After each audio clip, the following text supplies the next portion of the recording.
When the physical senses finally decay, human intelligence numbs, but the life force persists. A distinct thumb-sized entity, the core consciousness of the individual, is forcibly extracted from the failing body. This displaced consciousness is immediately intercepted by the Yamadutas. These are the fierce brown-black emissaries of Yama, the god of death, tasked with binding the bewildered soul in tight spiritual nooses. This map shows the staggering scale of the underworld journey.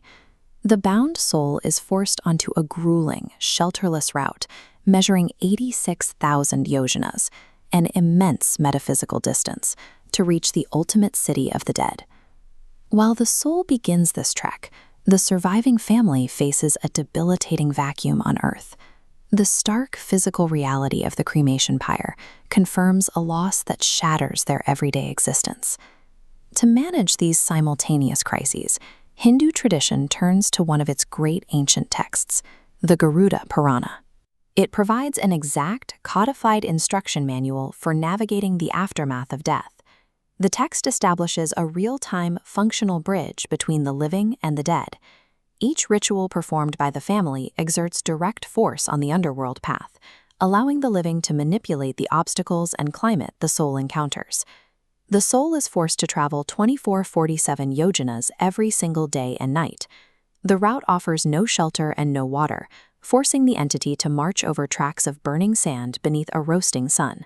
The environmental hazards continuously escalate. The traveler encounters roads choked with massive thorns and eventually reaches the Vaitarani, a terrifying, impassable river that blocks the path forward. Back on Earth, the family gathers to methodically recite the Purana. This consistent daily reading acts as a spiritual uplink, allowing the living to beam specific interventions directly to the struggling soul. This diagram illustrates how earthly offerings translate into immediate metaphysical assets. When the living family gifts a physical pair of shoes to a priest, the soul in the underworld is instantly provided with a horse to safely ride over the path of thorns.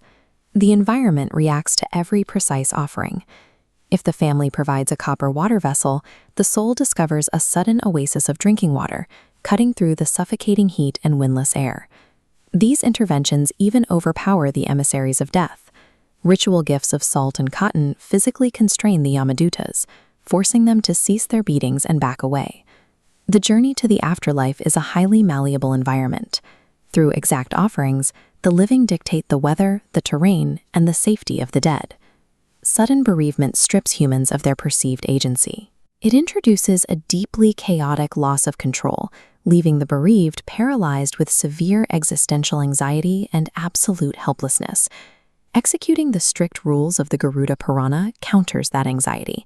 Shaping these rice balls, called pinda, and arranging leaves and powders requires exactness.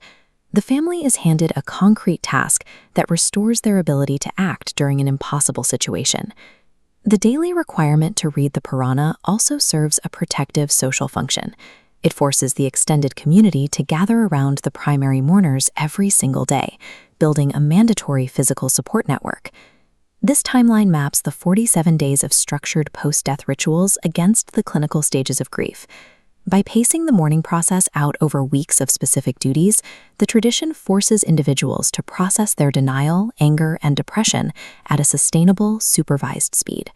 The ancient ritual operates as an advanced psychological survival tool.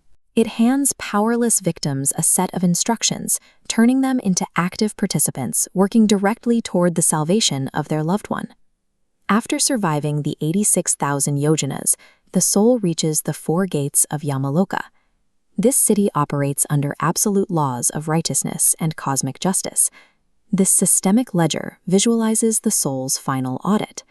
Yama and celestial accountant Chitragupta evaluate the actions of the individual's past life.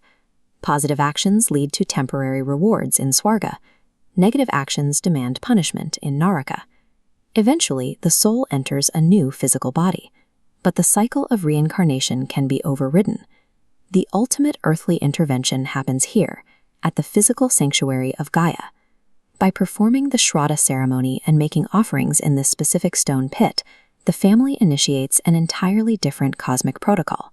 This final ritual fully severs the soul's karmic ties to the material universe. It grants moksha, permanent liberation from the wheel of birth, suffering, and death. The Garuda Purana reframes death as a final act of communal caretaking. It transforms the end of a life into a deliberate, actionable project that sustains the family's connection to the deceased. By guiding the dead to the absolute edge of the cosmos, the living fulfill their heaviest obligation. They secure their own peace, proving they did everything possible, so they can finally step back out into the rest of their lives.